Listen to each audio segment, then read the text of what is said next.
Hello friends, இன்றைக்கி சரி காசில் நல்லா நடந்து ஷார்ட்டாக ரிவ்யூ பார்க்கலாம்.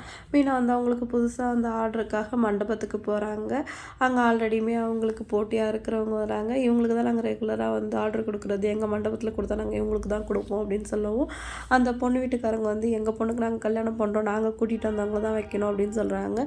அதுக்கு உடனே அந்த சிந்தாமணியை மறந்துட்டு, நானும் கொட்டேஷன் கொடுக்குறேன், அவங்களையும் கொட்டேஷன் கொடுக்க சொல்லுங்கள், யார் கம்மியாக வருதோ நீங்கள் கொடுத்துருங்க அப்படின்னு சொல்லவும் 2 பேருமே கொட்டேஷன் ரெடி பண்ணுறாங்க.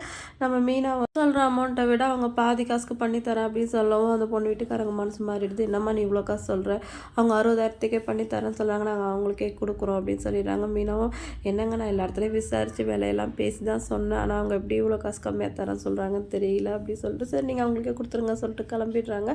அந்த சிந்தாமணியோட ஹெல்ப்பர் வந்து எப்படிமா நம்ம இந்த காசுக்கு கட்டுப்படி ஆகும் அப்படின்னு கேட்கவும், நான் ஏன்ட்டு அந்த காசுக்கு பண்ண போகிறேன், கல்யாணம் ஒரு நாள் இருக்கும்போது நீங்கள் பூ விலைலாம் ஏறி போச்சு, 1,50,000 ரூபாயாவது கொடுத்தா தான் நான் பண்ண முடியும் சொல்லிவிடுவேன், ஒரு நாளில் வச்சுக்கிட்டு அவங்க யார்கிட்ட போய் கேட்பாங்க அப்படி சொல்லிட்டு அந்த அம்மா திமிரா பேசுகிறாங்க. அங்கே வேலை செய்கிறவங்களும் மீனா கிட்ட, அந்த அம்மா யார் வீட்டில் சாவு நடந்தாலே அந்த வீட்டை வாங்கிட்டு 1 வருஷம் போட்டு இருந்து டபுள் பங்குக்கு விற்றுருவாங்க, அந்த மாதிரி ஆள் அந்த அம்மா கிட்ட கொஞ்சம் ஜாக்கிரதையாக இருந்துக்கோமா அப்படின்னு சொல்கிறாங்க.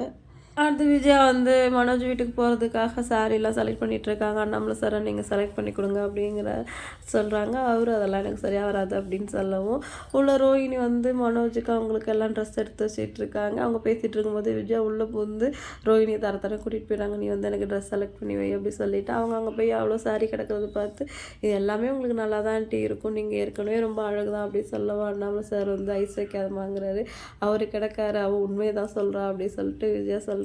நீ மனோஜுக்கு ட்ரெஸ்லாம் எடுத்து வச்சிட்டியாம்மா கேட்கவும், நான் எடுத்து வச்சிட்டேன் அங்கிள்னு சொல்கிறாங்க. பாரு இப்போல்லாம் புருஷங்களுக்கு பொண்டாட்டி தான் ட்ரெஸ் செலக்ட் பண்ணுறாங்க, நீ எனக்கு எப்போ செலக்ட் பண்ணி கொடுத்துருக்கியா அப்படின்னு கேட்குறாங்க. ஆமாம் பண்ணி கொடுத்துட்டாலும் அப்படின்னு சொல்லிட்டு விஜய் எப்போ மாதிரி கவுண்டர் கொடுக்குறாங்க. மீனா வந்து வெளியில் டைனிங் ஹாலில் பூ கட்டிகிட்டு இருக்காங்க.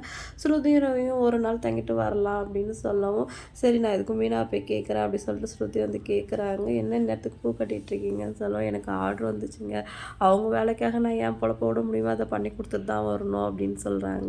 விஜயா வந்து என்னடி நாளைக்கு காலைல சீக்கிரம் கிளம்பணும், இப்போ பூ கட்டிகிட்டு இருக்க அப்படின்னு கேட்குறாங்க.